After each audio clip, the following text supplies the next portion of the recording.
ভরা বর্ষার মৌসুমে পাহাড়ের ঢালে এক বিশেষ ধরনের ফল ফলে থাকে। এই অসাধারণ ফলটি আমতরফা স্পাইডার ফল বলা হলেও বাংলা একে মাকড়সা ফল নামে ডাকা হয়। এই ফলগুলো যখন সবুজ বর্ণ থেকে বেগুনি বর্ণ ধারণ করে তখন গ্রামের বালিকারা এই ফলগুলো সংগ্রহ করে আনে। ফল সংগ্রহ করা পরিশেষে গ্রামের বালিকা পাহাড়ের মেঠো পথে ধরে বাড়ির উদ্দেশ্যে রওনা দেয়। বাড়ি ফিরে গ্রামের বালিকা এই মাকড়সা ফলগুলোকে পানিতে ভালোভাবে ধুয়ে এর পানিগুলো ঝরিয়ে নেয়। শুধু মাকড়সা ফলই নয়, গ্রামে বিভিন্ন ধরনের ফল সবজি অনেক জনপ্রিয়। তো দেখো গ্রামের বালিকা এই মাকড়সা ফলগুলো হাতের সাহায্যে দেবিয়ে এর রস বের করে কড়াইয়ে ঢেলে দিচ্ছে। যেহেতু এই মাকড়সা ফল থেকে আজকে চাটনি তৈরি করা হবে তার জন্য এর ভিতরে চিনি দিয়ে ভালোভাবে নাড়তে থাকা হয়। এভাবে সাধারণ এই ফল থেকে বিশেষ ধরনের কালো চাটনি তৈরি করা হয়। ভারী গ্রামে এই ফলের চাটনি পাউরুটির সাথে খাওয়া হলো। গ্রামের মেয়ের বুদ্ধি আজকে অন্যরকম। গ্রামের বালিকা ভ্যানিলা ক্রিমের সাথে এই চাটনি মিশিয়ে দেয়। এবার একটি ইলেকট্রিক বিটারের সাথে এগুলোকে ভালোভাবে মাখিয়ে নেয়। তো দেখো গ্রামের বালিকা কেক গার্নিশ করার জন্য এই মাকড়সা ফলের চাটনি ব্যবহার করছে।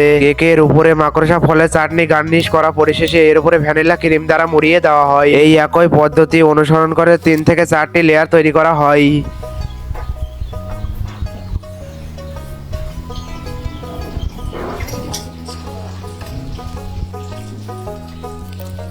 কেকের লেয়ারিং পরিশেষে গ্রামের বালিকা অনেকগুলো মাকড়সা ফল মাঝখান থেকে কেটে নেয়। এবার এই মাঝখান থেকে কাটা মাকড়সা ফলগুলোকে কেকের উপরে গার্নিশ করে দেওয়া হয়। সবশেষে সুস্বাদুতা বৃদ্ধির জন্য এর উপরে মেল্টেড চকলেট ঢেলে দেওয়া হয়। সুন্দর দেখানোর জন্য এই কেকটির উপরে একটি ফুল গুঁজে দেওয়া হয়। দেখো গ্রামের বালিকা ইফতারি করার জন্য অনেকগুলো মাকড়সা ফল এবং অন্যান্য ফল কেটে নিয়েছে। সালাদ খাওয়ার জন্য অনেকগুলো সবজিকে কেটে পরিবেশন করা হচ্ছে।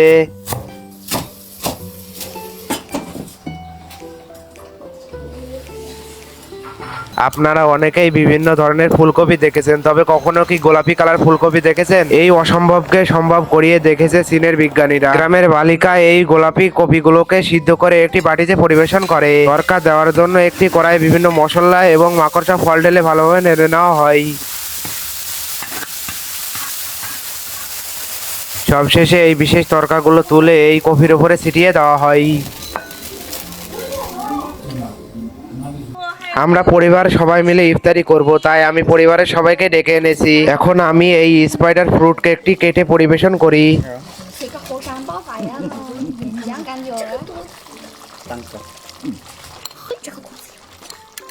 তো সর্বপ্রথম আমি এই ছোট কেকগুলোকে কেটে গ্রামের ছোট চাচাতো বোনগুলোকে দিলাম। মাশাআল্লাহ, এই কেকটি খেতে বেশ সুস্বাদু।